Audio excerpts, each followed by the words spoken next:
first year as principal here. I was hospitalised. I had a major surgery in Sydney in the first term of my tenure as principal, and I was lying in my hospital bed, and I saw a current affairs program on Stephanie Alexander and her program and her vision and her passion, and it just struck a chord inside of me. And I thought, this is really something our kids need to do. It's really, really important. It's a really amazing program. So we started the journey looking at the program. We weren't able to get funding because we're not a government school.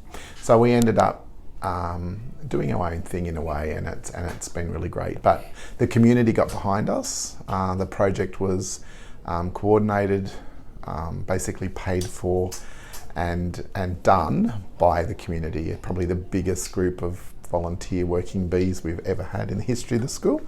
And a number of months later we had a beautiful garden. So yeah, it was great to see it unfold. It was great to see the school run with it, and I felt that gave me a mandate for getting the program, or a version of the program, our version of the program, sort of started here at the school.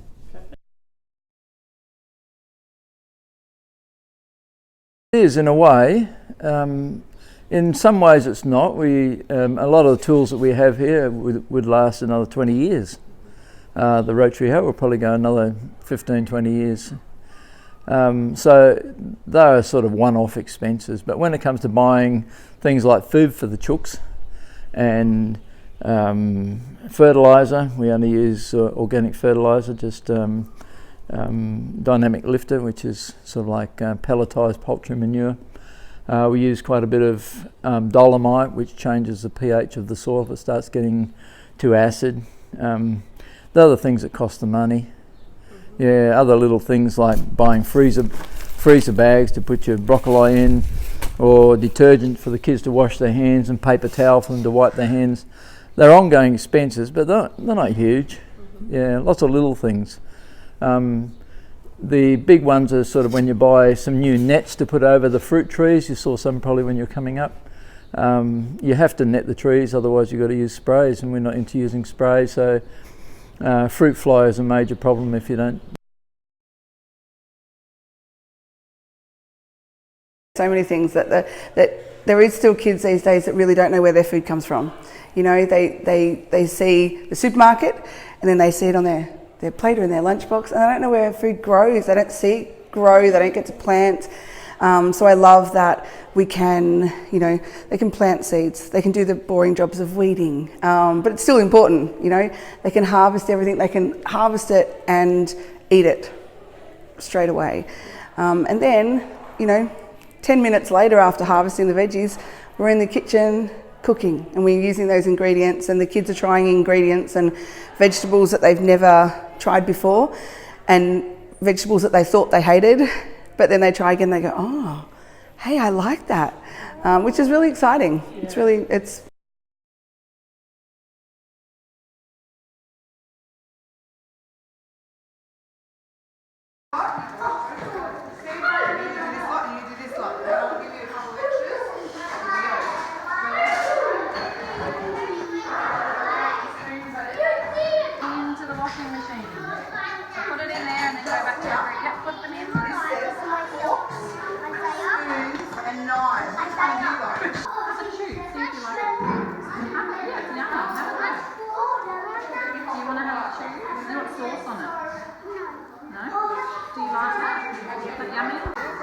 Isaiah, do you like your pizza? What do you think of your pizza?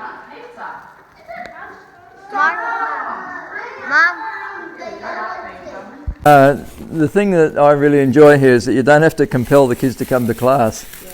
Yeah. They want me to mark the roll, obviously, but I said if they came to school that day, they'll be here because they don't want to miss the class. There's so many things happening here, and so you don't have an attendance problem here. I don't even have a behaviour problem either.